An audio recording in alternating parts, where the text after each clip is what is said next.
religious mis um I'm going to share just a little bit of my research from Religious Misconception, which is a book-length history of American Jews and the politics of abortion from the 1970s through the end of the 1990s. So the decades right after Roe v. Wade guaranteed pregnant women a constitutional right to an abortion. And most of my work focuses on those American Jews who try to protect this constitutional right through the Constitution's First Amendment. Now, to my mind, this is a history that has some urgency because as I know you're all aware, our current moment is not a particularly hopeful one for anyone who cares about reproductive autonomy. But I will say that I find it somewhat heartening to know that there have been many American Jews who have been fighting for reproductive autonomy for a very long time.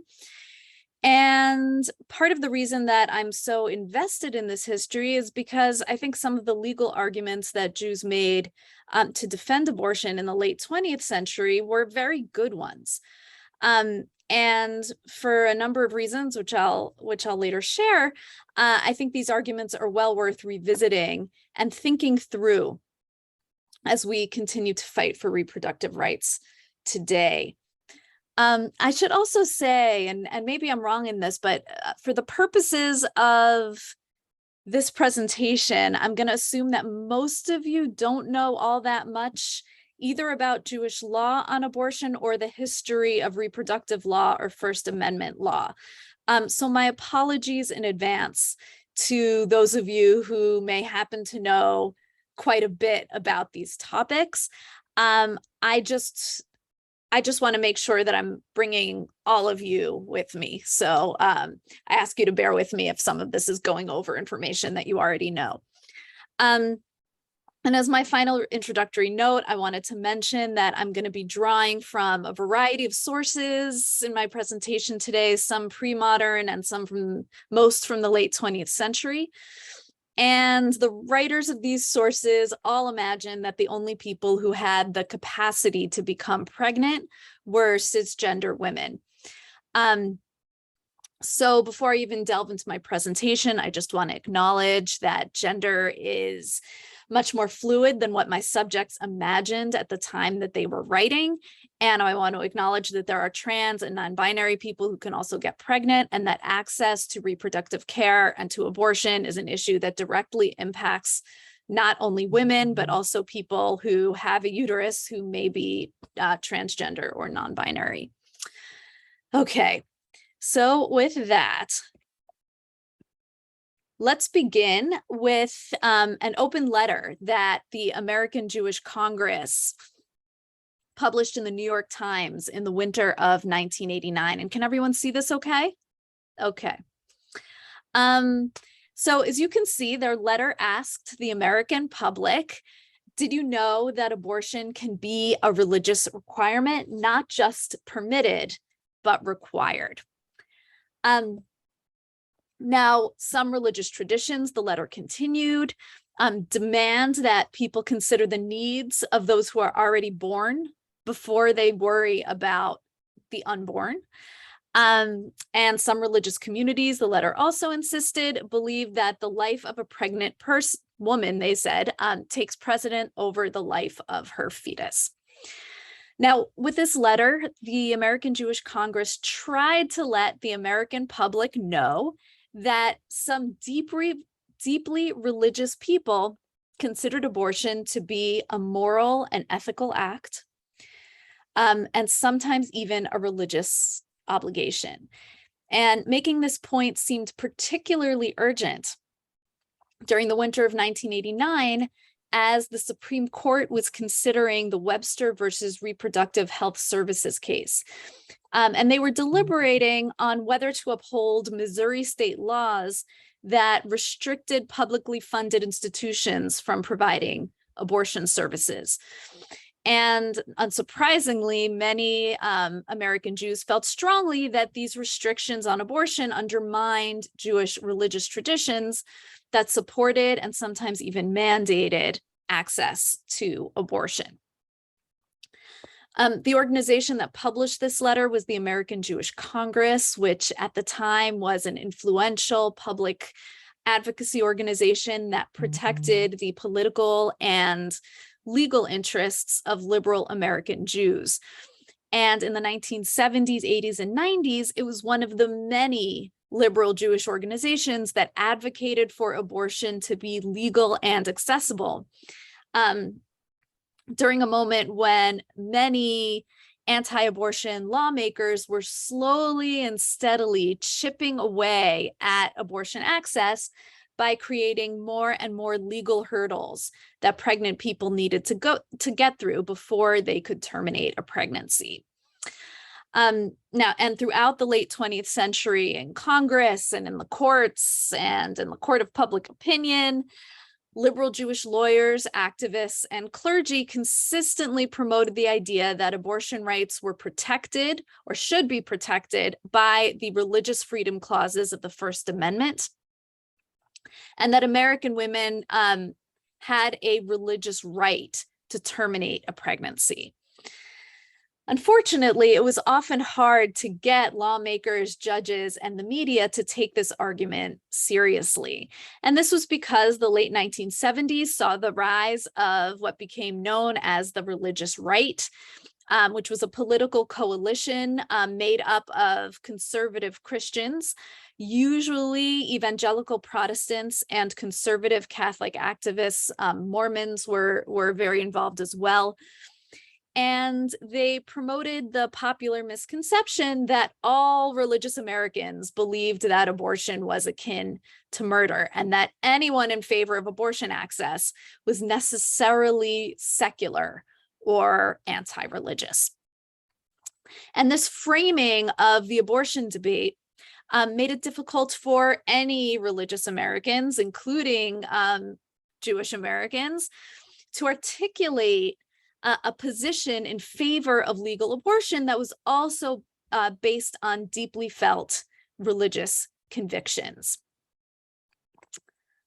Another common strategy of the Christian right, which made things particularly difficult for liberal Jewish activists, was that they often claimed to be defending Judeo-Christian values as they publicly opposed feminism, gay liberation, and abortion rights.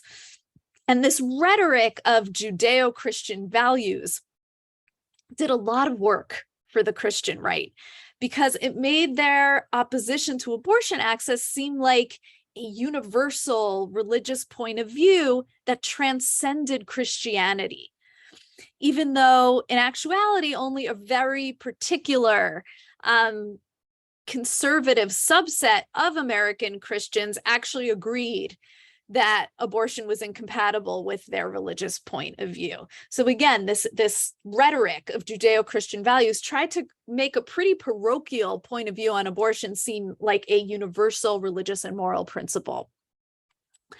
Now, needless to say, liberal American Jews, who then as now make up about 90% of the American Jewish population, saw nothing very Judeo about the Judeo-Christian values that these anti-abortion activists were promoting.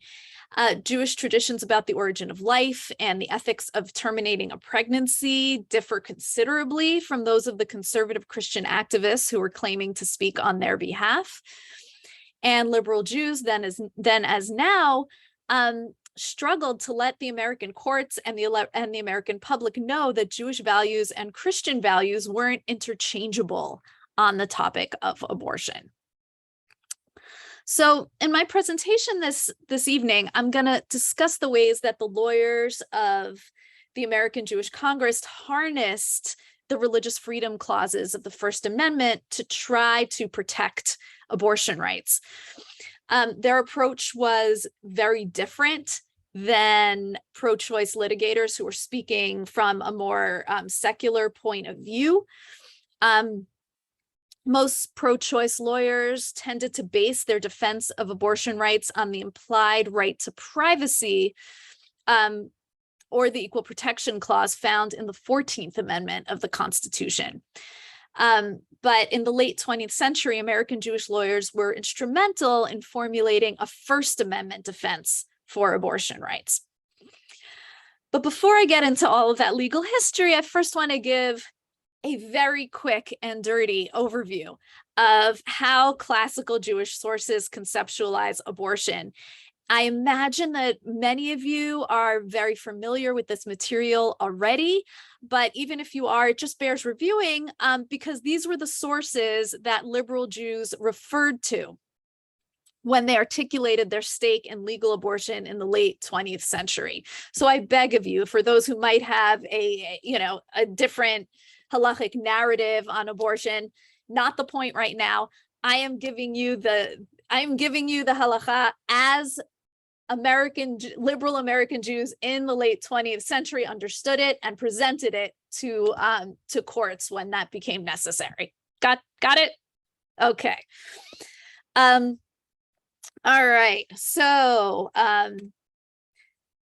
their conceptualization of this began in the Hebrew Bible, the book of Exodus, Shemot, which talks about a case of accidental abortion.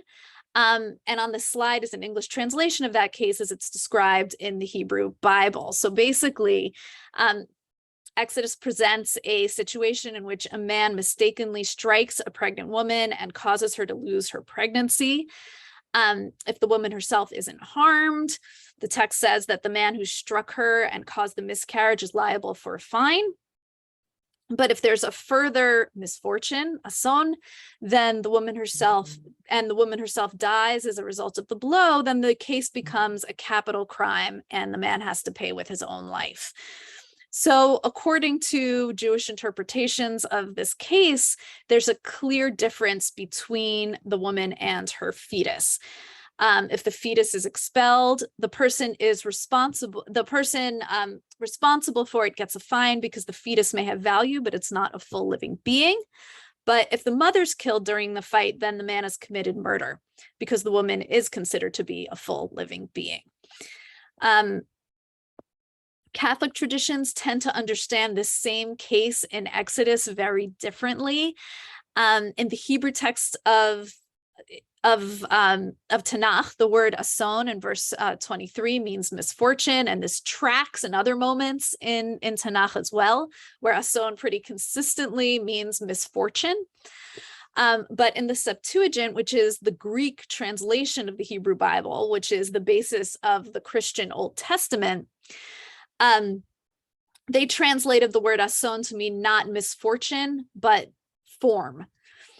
And because of this difference in translation, early Christian interpretations of Exodus understood verse 23 to be referring not to the pregnant woman herself, but to the fetus. And Catholic thinkers like St. Augustine understood this text to be making a distinction between a fetus that was developed enough to have a human form and a fetus that was so early in its development that it couldn't even be recognized as having a human form. So early Catholic traditions often interpreted this verse to mean that if someone caused the miscarriage of an unformed fetus before the moment of quickening, which means the moment where a pregnant person can feel their fetus move, then it's not considered murder. But if a person caused a miscarriage of a better developed formed fetus, then its death would be murder. And in fact, based on this verse, the Catholic Church actually allowed abortions before quickening until 1869. So a blanket prohibition on abortion is a relatively new invention, even in the Catholic tradition. Meanwhile, most evangelical Protestants don't even think about this Exodus verse one way or the other when they claim that the Bible is against abortion. Instead, they tend to turn to verses that in Jewish traditions are considered to be poetry, poetic language, like in Psalms, when the psalmist says that God knit me together in my mother's womb, or Jeremiah 1:5, where God says, before I formed you in the womb, I knew you. Jewish traditions, again, consider these verses to be entirely metaphorical. They have no legal weight in Jewish traditions. So basically, what should be clear to you right from the beginning is that the Jewish traditions around abortion start from an entirely different premise than Christian traditions about abortion. There is no Judeo-Christian tradition on this issue. And anyone who makes this claim is really speaking out of ignorance, or at least this was the, I mean, I believe it is true, but this was also the argument that liberal Jews were making in the late 20th century. Following from Exodus, most Jewish legal texts don't consider a fetus to be a life independent of its mother's life. I'm certainly not going to go through everything here in depth, but quickly. In Mishnah Halot, it says that a person must destroy a fetus that threatens the life of its mother until the moment of birth, when the fetus becomes a baby and its life is as sacred as its mother's life. And many rabbis interpret this principle, or have interpreted this principle, to mean that even if this threat to a pregnant person is psychological and she's not in any physical danger, that she's still permitted to terminate the pregnancy. And the Talmud, at least as it was interpreted by liberal late 20th century Jews, was fairly consistent on the matter of the fetus. It says in two different places, in Chulin 58a, Gittin 23b, that a fetus is its mother's thigh, which is another way of saying that it's part of its mother's body with no independent life of its own. And in Yevamot, it says that until 40 days of gestation, a fetus is nothing but mere water. So there's a fairly long-standing Jewish tradition to prioritize a pregnant person's life and needs when it comes to the issue of abortion. And all of these sources were things that liberal Jewish clergy and lawyers were drawing from when they made their case to the courts. Now, hold on. Yes. Of course, because nothing is as straightforward as it could be in classical Jewish texts, there's also a strand of Jewish law that's more conservative on the issue of abortion. And this is because the 12th century scholar Maimonides, our Rambam, said that an abortion is permissible in a case when a pregnant woman's life is in danger, because in that case, a fetus would be like a pursuer who's trying to kill its mother. And terminating a pregnancy would be an act of self-defense. Now, this actually contradicts the Mishnah and the Talmud because, again, according to Jewish law, pursuer is a living being who's trying to kill someone. It's not water or part of its mother's thigh. So in referring to the fetus as a pursuer, Maimonides implied that a fetus can only be destroyed if it's threatening the life of its mother. So the minority of Jewish rabbis in the late 20th century and today who have advocated for more restrictions on abortion often turn to this Maimonidean case to make their case. But again, for those liberal thinkers, rabbis who disagreed with this, they said that it was Maimonides who was only speaking in kind of metaphorical language when he called the pursuer, when he called the fetus a pursuer, because they said that the Rambam didn't actually have the authority to contradict the Mishnah and the Talmud. So, sorry, there's a lot more there, but we want to get through that so that we can get to the legal history. Okay. So basically what this means and where we're at now is that all Jewish religious leaders in the late 20th century, from the most liberal to the most, I guess in this case, orthodox or conservative with a small c, agreed that Jewish law required an abortion in cases when the pregnancy was life-threatening. But there were a minority of Jewish leaders who believed that this was the only time that abortion should be permitted according to Jewish law, and some of them actually argued for restrictions on legal abortions. But again, this was a minority. That was not the case with most rabbis, and was certainly not the case with most lawyers. Okay. Okay. So the things that should be absolutely clear at this point is, first, that no matter where a particular Jewish leader fell on the spectrum of whether or not abortion would be permitted in most cases or just a few cases, right, the way that they came to those conclusions were very different and continued to be very different from how Christian leaders would have arrived at those same conclusions or different conclusions. And this makes sense because we're dealing with religious traditions that developed in very different ways over thousands of years, not a singular Judeo-Christian tradition. And the second thing that should be clear is that there is arguably a long-standing Jewish religious imperative to put the well-being of a pregnant person before the well-being of a fetus, and to consider abortion a moral, religious, and necessary act, particularly if a pregnant threatens the well-being of the person carrying it. Okay. And the lawyers of the American Jewish Congress, which is where we're going to go right now, drew on these traditions when they began arguing that abortion needed to be protected, not only as a matter of privacy, but as a First Amendment religious right. Now, American Jews, as some of you may know, have a long history of engagement with the First Amendment. And for those of you who might need a little bit of a refresher on the Bill of Rights, the First Amendment promises religious freedom through two mechanisms. First, there's the Establishment Clause. And the Establishment Clause guarantees that American law can't prefer one religion over another religion. Second, there's the Free Exercise Clause.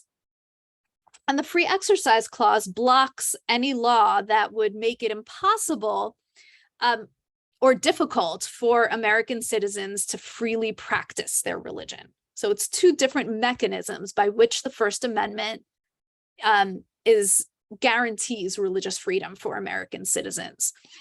And in the middle of the 20th century, and in particular from the 1940s to the 1960s, the lawyers who represented American Jewish organizations were some of the strongest advocates for the Establishment Clause.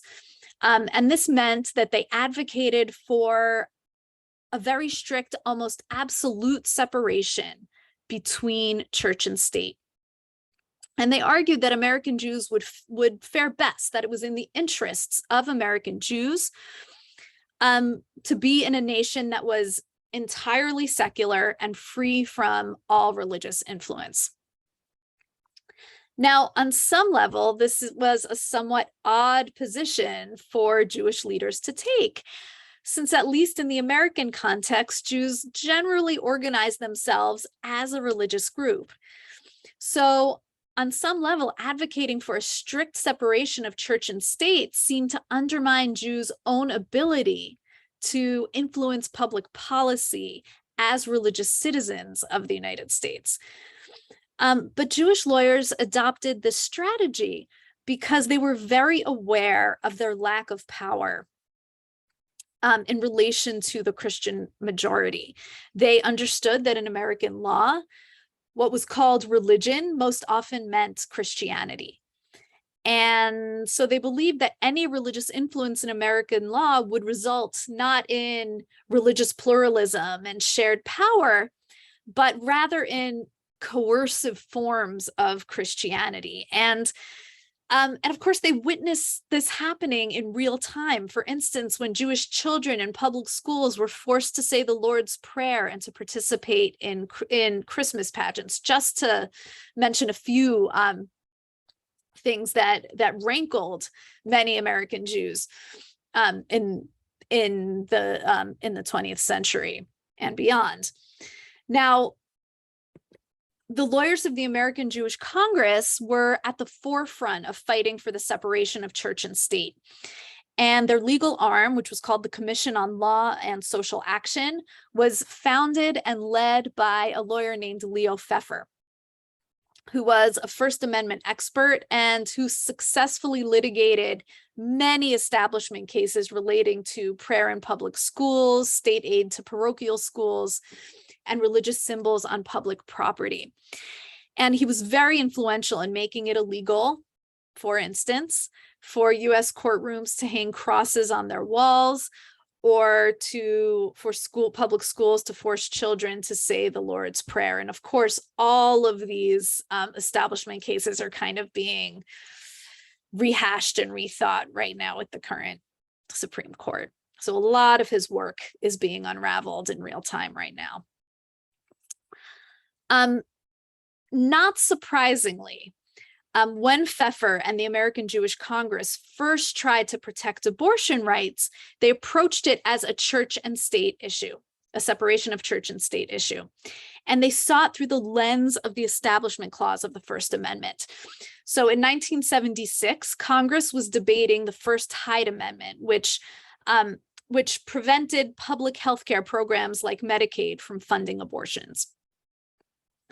And when the House of Representatives was debating whether or not to pass the Hyde Amendment, they consulted with Leo Pfeffer, who again was the preeminent First Amendment lawyer of his time. And Pfeffer insisted that the Hyde Amendment was unconstitutional because it violated the Establishment Clause by embedding Christian ideas about the origin of life into US law.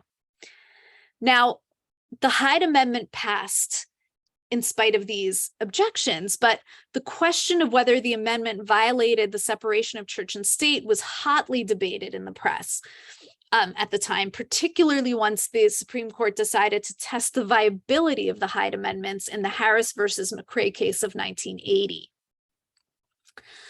Anti-abortion activists from the Christian right pointed out that American laws often aligned with religious principles, such as those laws that prevented murder and theft, which were also part of the Ten Commandments.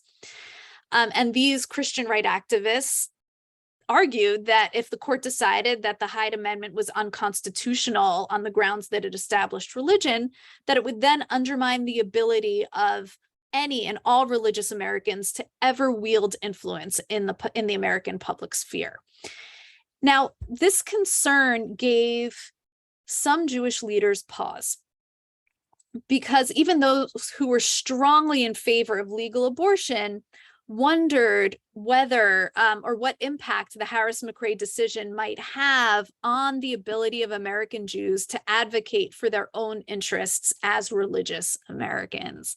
And in specifically, many wondered whether US aid to Israel, for instance, could be declared unconstitutional based on this strict interpretation of the Establishment Clause. So in 1980, the American Jewish Congress brought this question of whether abortion restrictions violated the Establishment Clause to their Commission on Law and Social Action. And I should say here that the brilliance of this commission in 1980 was really astounding.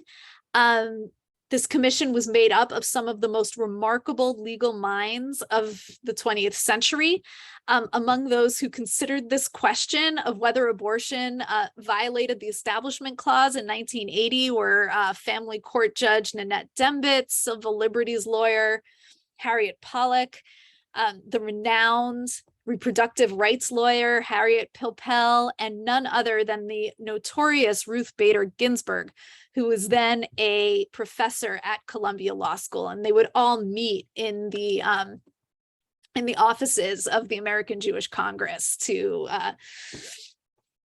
discuss these and other legal issues from the perspective of American Jews. This is something that really doesn't happen anymore. It's amazing as a historian to be able to look at these records and see what they talked about, particularly on this issue.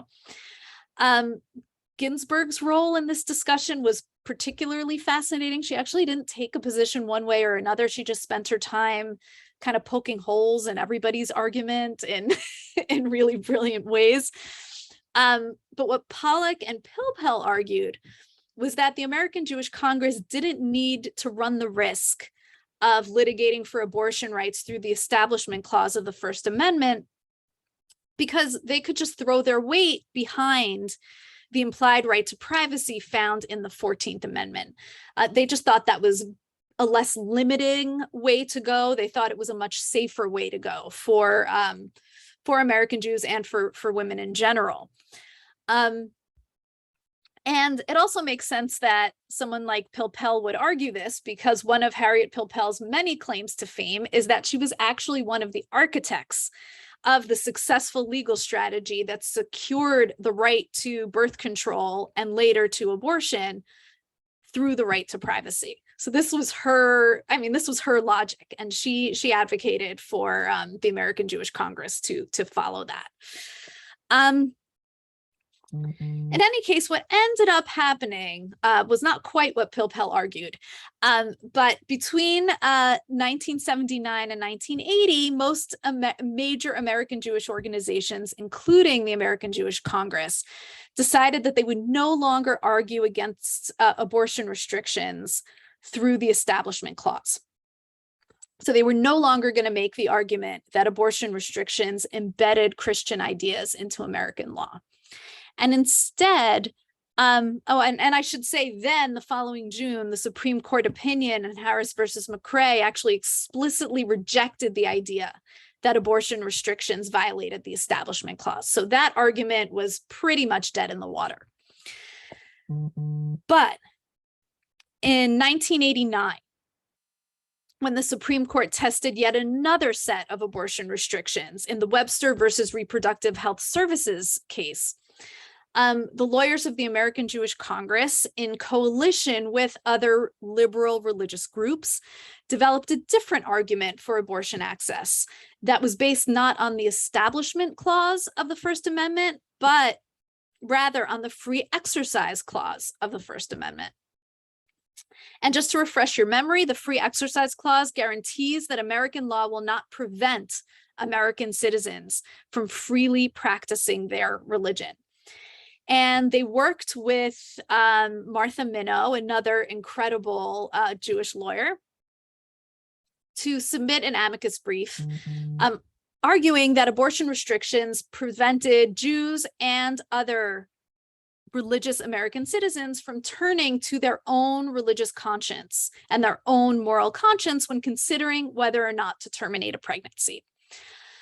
So the Supreme Court justices in 1989 didn't address the free exercise challenge during the Webster case. They completely ignored it. And to this day, the court never explicitly addressed the issue of whether religious exemptions can be made through the Free Exercise Clause to guarantee access to abortion.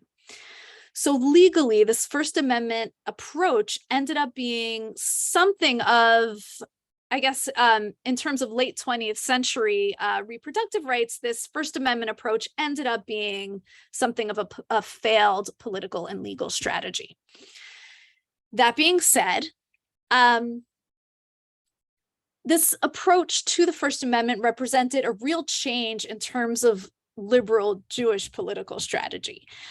For decades, liberal American Jews had argued that their interests as a religious minority depended on the separation of church and state and a secular public sphere free of any and all religious influence.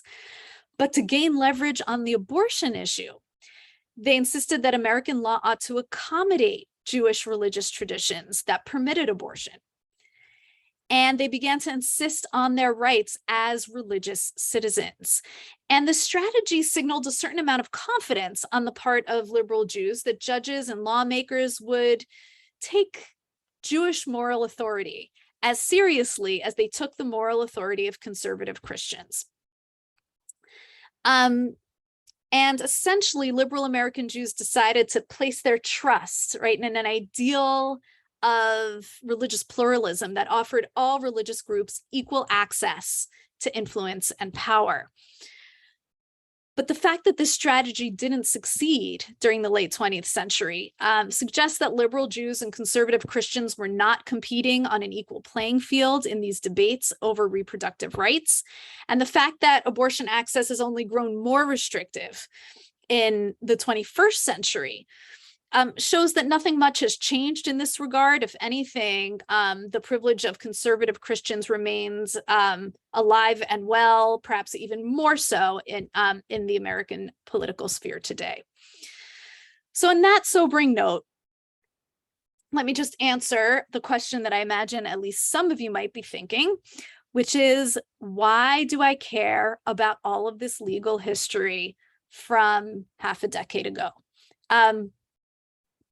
Why am I spending my time deep in the archives of the American Jewish Congress? Why do I bother thinking about this failed legal strategy to secure reproductive rights? The reason for this is because these late 20th century legal arguments are still every bit as relevant as they were back in the 1980s, if not more so. The current Supreme Court, especially since the installation of Amy Coney Barrett, has been remarkably supportive of the free exercise clause of the First Amendment. It has been granting nearly all claims based on the free exercise clause, on the free exercise of religion. The most significant instance of this was in the Tandem versus Newsom case in 2021, which declared COVID-era restrictions on religious gatherings to be a violation of the free exercise clause. And the scholars at the Law, Rights and Religion Project at Columbia Law School have actually argued, and this is a quote, that the court's recent opinions have created a hierarchy of constitutional rights, with religious rights at the top. So the question that many legal scholars have now is, has the Supreme Court backed itself into a corner? Because eventually, now that Roe v. Wade has been overturned and abortion is no longer guaranteed in the US under the 14th Amendment, it's almost inevitable that the question of whether Jews have a religious right to abortion based on the First Amendment, on the free exercise clause of the First Amendment, will be tried in courts. Perhaps Congregation Door La Door suit in Boynton Beach, Florida will make it to the Supreme Court, or perhaps there'll be an even stronger case that will make it to the Supreme Court. For instance, a case in which a Jewish person who needs an abortion will be denied that abortion in her state. But when this question eventually goes to the Supreme Court, the justices are going to have to explicitly address the question of whether Jews have a First Amendment right to abortion based on the free exercise clause.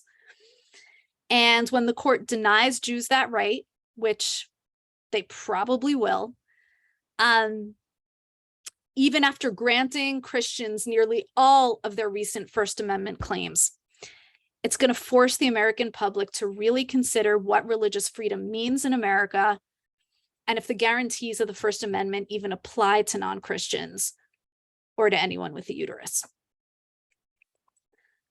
When these cases move through the courts, and it's already starting, they absolutely will, I want the legal actors and political actors and lawmakers who are fighting for abortion rights to be very aware that American Jews spent the last 40 years fighting for a more just model of religious freedom that includes a pregnant person's right to turn to her own religious conscience and moral conscience when deciding whether or not to terminate a pregnancy.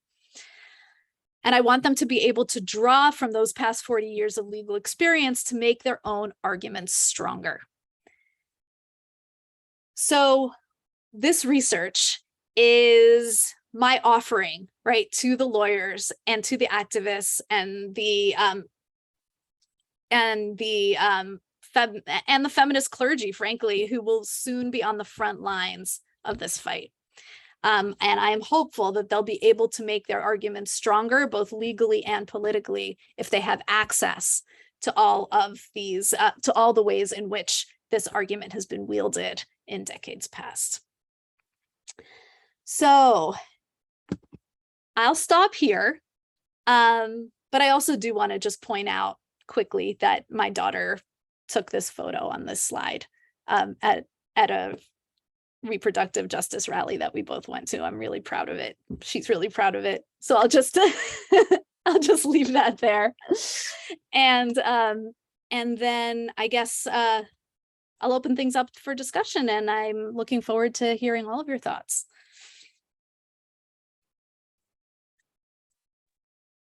Great. Thank you, Rachel. Thank you Let me very stop much. sharing. Yeah. Okay. That was so wonderful. I have several questions, but I'll kind of let other people, if anybody has a question, you want to raise your hand, I can unmute, or if you want to put your question into the chat, I can give everybody a minute or two to think about their questions. I don't see any hands just yet. So I'll start just with a question while everybody's thinking. And I guess my question is kind of about the limits of the free exercise approach. Let's say a free exercise approach works and the Supreme Court goes, oh yeah, okay, Jews have the right to an abortion. Does that only apply to Jews? Does every religious group then have to make their case that abortion is permissible in their religious tradition? And then, and what about people who are not identified? Like, what are the standards for proving that you are a follower of that religious tradition? How does that actually work? And then within Judaism specifically, whose Judaism is defining when abortion is permissible, right? I mean, we've seen the Orthodox Union say that abortion is really, or the Aguda say that abortion is only permissible when a mother's life is literally at risk immediately, right? And whereas other movements have more broad understandings of maternal health, but still not the kind of comprehensive, free access to abortion. So what are can you kind of point out the limits of the approach? Sure. So I think I'll take the second part of your question first, which is, who's Judaism? And the reason I'm finding that question particularly interesting right now is because there was actually a conservative legal thinker who published a piece basically saying that liberal Jews don't have First Amendment rights, because he said it's ridiculous that Reform Jews are claiming that they have a Jewish right to abortion when they don't take Jewish law all that seriously.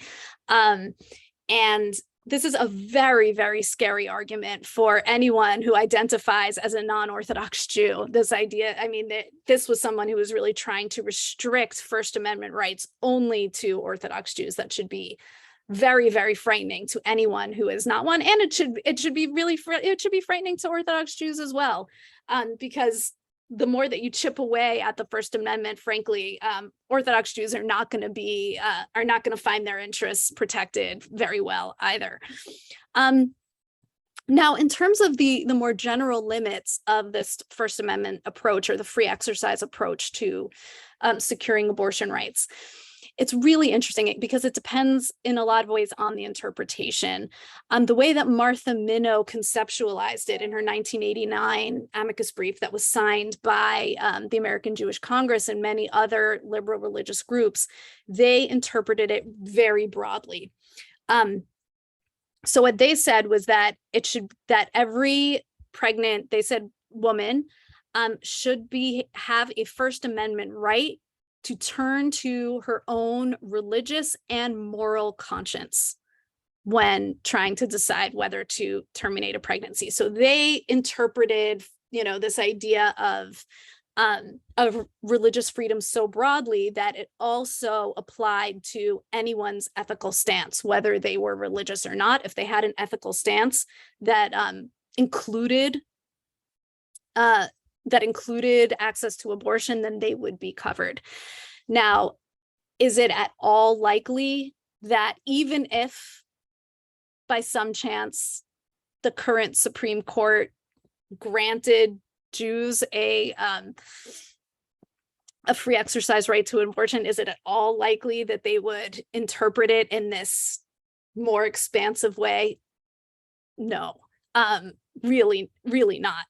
And this was exactly the issue that Harriet Pilpel and others were bringing up in 1980 when they were discussing this issue back in the offices of the American Jewish Congress. They really felt like First Amendment restrictions could, certainly they could be interpreted expansively, but there was too much room for them to be interpreted narrowly. which is why they felt that the 14th Amendment was really the safer choice.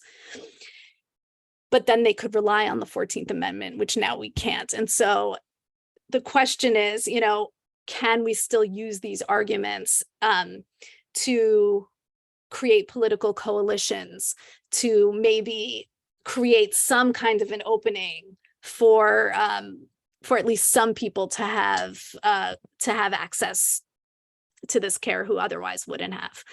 So we're using these arguments, which again were rejected for by even, you know, by very prominent legal thinkers for very real reasons. But again, without the 14th Amendment, our options are much more limited. Thanks.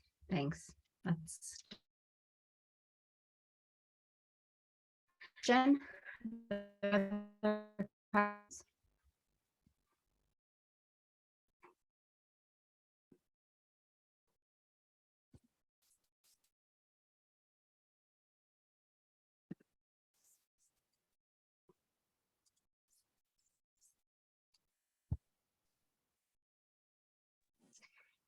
Do you have thoughts, Rachel, about the Florida case, the door to door case? Yeah, so I mean, personally, and again, keep in mind here, I'm a historian, I'm not a lawyer. It seems to me that the stronger case would be a case brought by a pregnant person who's being denied a religiously necessary abortion. That being said, I mean, they're real, right? It's in some ways, you know, do you actually want to put that person and to put an actual person in that position to be carrying an unwanted pregnancy while going through this kind of court case? So on the one hand, yes, I'm glad it's out there. Do I think it's the strongest scenario for making the case? Maybe not. That being said, is it a more humane one? Very possibly, than the kind of strongest case. And we'll see I'm very curious to see what happens with that case and with future ones. I mean, I don't think that's going to be the last one, not by a long shot.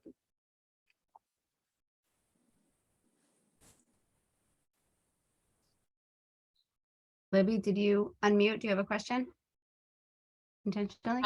I just wanted to make a note, as someone else did, that there's a question in the chat about RBG and the stance that she took or that she recommended. Yeah, thanks. I'll repeat that one. I mean, I think Rachel addressed it, but I'll just kind of raise it again, which is, didn't RBG want to pursue the right to abortion through the 14th Amendment? Absolutely. And she did, right? She always defended it through the 14th Amendment, which is why it was so interesting to me that when I saw her her comments in the when she was working with Congress, she actually didn't articulate that argument. All she was doing was poking holes in other people's arguments, which I thought was very interesting and also very RBG, right? Like, she just wanted to use her acumen to make sure that these arguments were as strong as possible. She didn't articulate a particular way to go.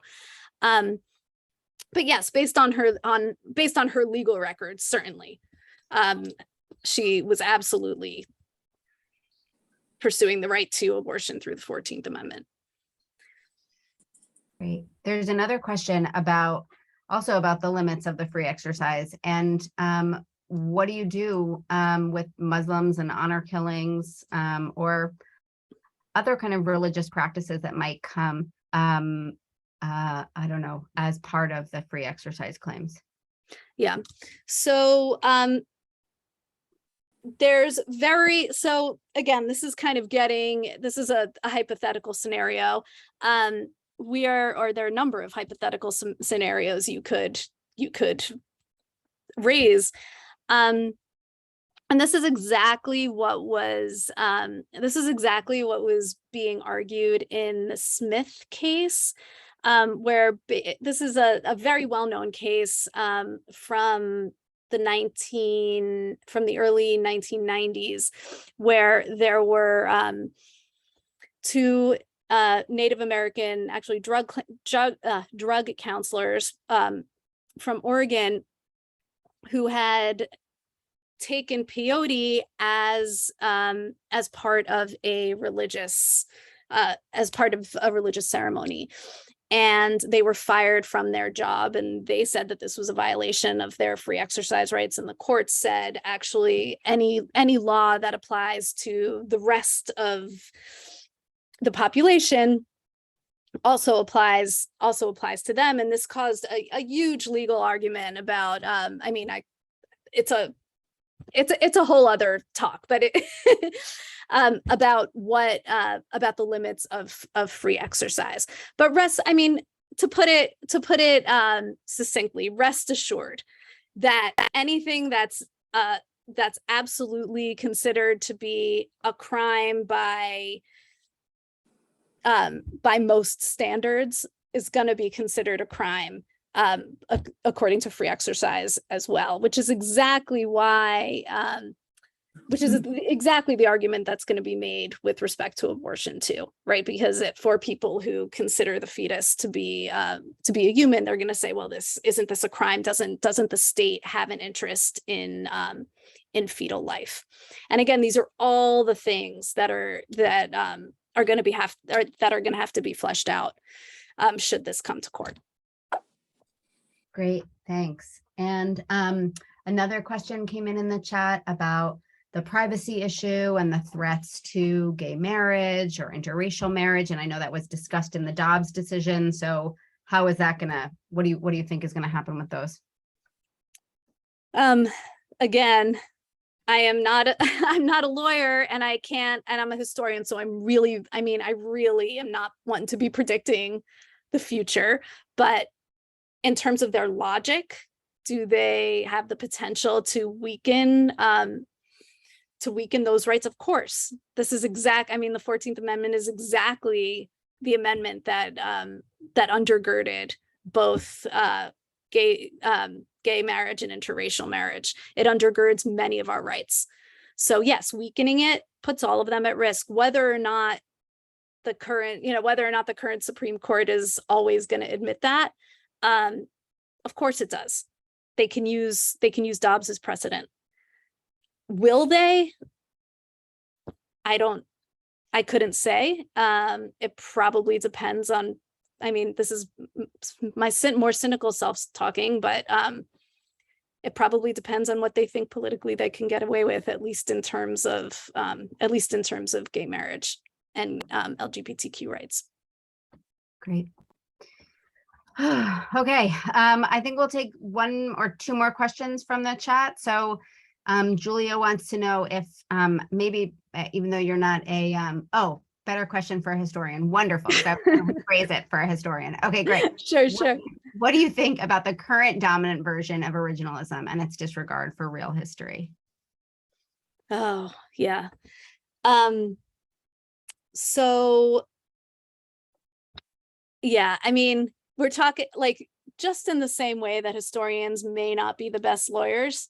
Lawyers are definitely not always the best historians. And I'd say even more than originalism, the Dobbs decision was a disaster in terms of its history, by saying, particularly its claim that the United States doesn't have a long tradition of abortion. There have been historians that have painstakingly proved through all kinds of sources that Americans have been terminating their pregnancies since the beginning of the Republic, usually with a certain amount either of legal protection or benign neglect. So they're just, at this point, this court is just making historical facts up, which is very frightening for me as a historian, particularly since part of what I want to do is unearth arguments that can be thought through again, to know that we have a Supreme Court out there that's really comfortable just kind of making up history. This is very, very frightening to me as a historian. It should be frightening to all of us. But yes, no, the way that this current court is dealing with history is frightening indeed. Sorry, I know I didn't answer your question on originalism, but I had to get on my soapbox. Okay. Soapbox is welcome. Okay, well, maybe from your reading of history, have you seen an approach that you think would work today, or hopeful that it would work today? So it is really hard for me to say with the current Supreme Court. I honestly think with this current Supreme Court, particularly with the way that they're dealing with the free exercise clause, I actually think the First Amendment is a really good way to go. It doesn't mean that I actually think they're gonna change much because of it, but if they're gonna be forced to listen to any argument, it would be a religious argument. I think, honestly, I think the best we can hope for is a different makeup of the Supreme Court. I don't know what else to say. And in the meantime, work on providing services, giving money to abortion funds, and doing doing whatever we can in terms of services to allow the most number of people to access safe abortion until such time that the composition of the Supreme Court changes. And also to create political coalitions. And another thing that I think is really interesting right now is that there's more and more understanding that there is that religious people really do have a stake in abortion rights, which means that the political coalition that can get fired up about this issue is perhaps larger than we might have originally thought. And so that's something that we can, it's not going to happen immediately, but it is something that we can work on in terms of grassroots organizing, just creating the kind of broad coalition and grassroots movement that, frankly, the anti-abortion movement has been doing for half a century. I think that's what we're up against now, and that's what we have to start doing. Great, thank you. Okay, well, it is late, so I will allow you to rest. Dr. Cranston, this was extremely informative and helpful. Thank you for providing us with a historical framing for thinking about where Jewish groups have been in the past on this issue, how we've advocated in the past, and perhaps how we can advocate and help moving forward. A couple of thoughts about that. In particular, one, I put in the chat the Jewish Fund for Abortion Access that NCJW is organizing. That all that money goes directly to the National Fund for Abortion Access. But if you are Jewish and inclined to donate to Jewish causes, you can donate through them. I will also remind everybody that we are that Beth Shalom is organizing Under the Canopy on August 17th for Get Out the Vote letters to underserved voters, particularly focusing on Pennsylvania, where we know there's a governor's race that could make all the difference here. Remember that even though we live in New Jersey and abortion seems to be protected right now, many of us have college students who do not live in New Jersey and are going to colleges where abortion in their state is not so protected, like Indiana or Vanderbilt or Ohio State, places where they might have trouble. So this is really an issue that affects us in so many different ways and and we are a group that can mobilize. So thank you again to Dr. Cranston. Thank you everybody for being here. If you have more questions for Rachel, you can absolutely send them along to me. I'll forward them to her, or maybe you'll put your email in the chat if you want, and people can ask you questions. Thank you, everybody. And thank you, Abby, for organizing and advertising and hosting the Zoom. We appreciate everything. Thank you so much for welcoming me to your screens this evening. It's really been fantastic to be in conversation with all of you.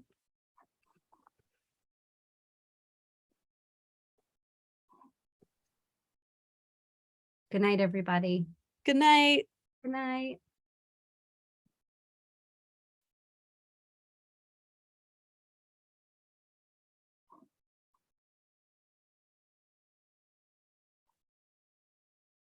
Super duper. All right.